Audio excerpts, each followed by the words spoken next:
नमस्कार दोस्तों, यहाँ पर लेटेस्ट और सटीक अपडेट यहाँ पर देखने वाले हैं। कमेटी रिपोर्ट को लेकर के यहाँ पर चंद्रशेखर रावण ने अपनी दहाड़ दे दी है और शिक्षा मित्रों की कमेटी जो प्रस्ताव बना था जिसमें 7 मांगे रखी गई थी उसको लेकर के यहाँ पर दहाड़ दी गई है। चंद्रशेखर रावण ने यहाँ पर सवाल खड़ा किया है बीजेपी सरकार से। सीधा सवाल क्या है जिसमें 7 मांग कौन सी रखे हैं वो हम यहाँ पर ऑफिशियल अपडेट चंद्रशेखर रावण के ऑफिशियल पेज पर हम देखने वाले हैं। उन्होंने अपने लेटर पैड पे किस तरीके से कमेटी रिपोर्ट को लेकर के बीजेपी सरकार में लगातार गुमराह किया जाता रहा है उसको लेकर के उन्होंने अपनी यहाँ पर बात उठाते हुए शिक्षा मित्र हित के लिए यहाँ पर 14/10/2024 को ये अपडेट दे दी है। तो जैसे ही अपडेट यहाँ चंद्रशेखर ने दी है मैं आपको यहाँ पर लेटेस्ट अपडेट दे रहा हूँ। माननीय संदीप सिंह बेसिक शिक्षा मंत्री उत्तर प्रदेश लखनऊ के लिए उन्होंने ये मांग भेजी है। तो यहाँ पर देखा जाए विषय की बात करें, विषय हो जाता है उत्तर प्रदेश के शिक्षा मित्रों की समस्याओं के संबंध में। सादर आपको अवगत कराना है कि उत्तर प्रदेश के प्राथमिक विद्यालयों में विगत 23 वर्षों से शिक्षण कार्य कर रहे शिक्षा मित्रों जो कि स्नातक और बीटीसी उत्तीर्ण हैं। महंगाई के इस दौर में शिक्षा मित्रों को 10,000 रुपये मात्र 11 महीने का मानदेय मिला है, जिसके शिक्षा मित्र परिवार का पालन पोषण नहीं हो पा रहा है।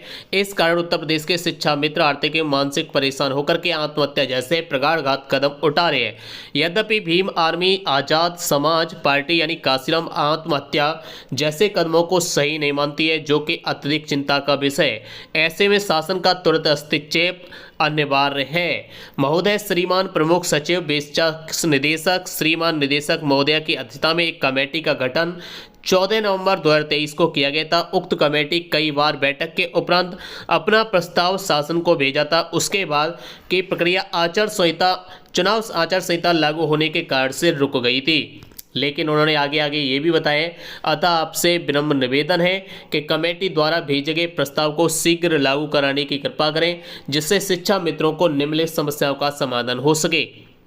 पहले यहाँ पर प्रस्ताव की मांग उन्होंने बताई कि नई शिक्षा नीति शिक्षा मित्रों को स्थायी करते हुए नियमित वेतनमान दिया जाए। नंबर 2, वर्तमान में महंगाई को देखते हुए नियमितीकरण होने तक अन्य राज्यों जैसे राजस्थान, उत्तराखंड, हरियाणा, बिहार की भांति शिक्षा मित्रों का वेतन या मानदेय दिया जाए। नंबर 3, मूल विद्यालय से वंचित शिक्षा मित्रों को पुनः मूल विद्यालय उनके ग्राम पंचायत के अन्य विद्यालयों में सम्मिलित करने की अनुमति प्रदान की जाए। नंबर 4, महिला शिक्षा मित्रों को विवाह उपरांत यदि वे चाहें तो उनके ससुराल के जनपद के पास में यहाँ समायोजन किया जाए। तो इस तरीके से यहाँ पर ये चंद्रशेखर रावण ने मांग लगातार उठाई है। आगे उन्होंने लिखा है 5वीं मांग देखा जाए तो इसमें शिक्षा मित्रों को लेकर के यानी EPF योजना शामिल किया जाए। 6वीं है शिक्षा मित्रों में को आयुष्मान योजना में शामिल करते हुए मेडिकल सुविधा प्रदान की जाए। 7वां है मृतक शिक्षा मित्रों के परिवार को आर्थिक सहायता देते हुए परिवार के एक सदस्य को समायोजित किया जाए। इन समस्याओं का समाधान न केवल शिक्षा मित्रों के जीवन स्थिरता लाएगा बल्कि राज्य के शिक्षा प्रणाली को भी और भी मजबूत करेगा, जिससे इस बच्चों को गुणवत्तापूर्ण शिक्षा मिल सकेगी। मैं आशा करता हूं कि आपकी सरकार शिक्षा मित्रों की इन समस्याओं पर गंभीरतापूर्वक विचार करेगी और तुरंत कार्रवाई करेगी।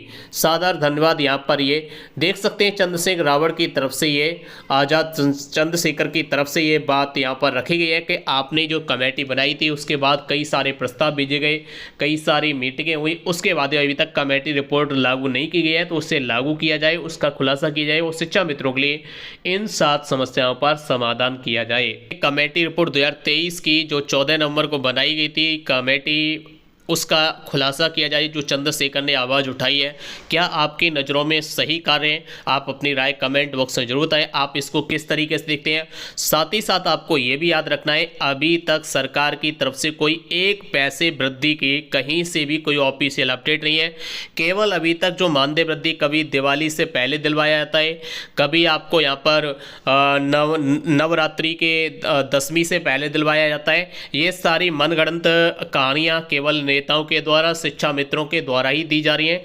किसी भी ऑफिशियल अपडेट में ये नहीं कहा गया शिक्षा मित्र के लिए कि मानदेय दिवाली पर बढ़ने जा रहा है। न मुख्यमंत्री ने अपने वक्तव्य में कहा है, ना उन्होंने अपने ऑफिशियल पेज पर कोई ट्वीट किया है शिक्षा मित्र के लिए, ना यहाँ पर कोई अधिकारियों ने लिखित में कहा है कि मानदेय बढ़ेगा।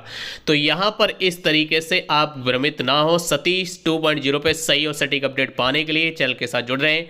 आप निश्चिंत रहिए, जब भी सही और ऑफिशियल आदेश आपके लिए जारी जारी होगा तब आपको अपडेट दी जाएगी। अभी कोई एक पैसे मानदेय वृद्धि का ऑफिशियल अपडेट नहीं है। आपको केवल यहाँ पर वाहवाही लूटने के लिए नेता लोग आपको गुमराह कर रहे हैं। आप गुमराह होने से बचें, सच्चाई को समझें और सच्चाई को देखें। सतीश 2.0 को सब्सक्राइब भी कर लें। जय हिंद।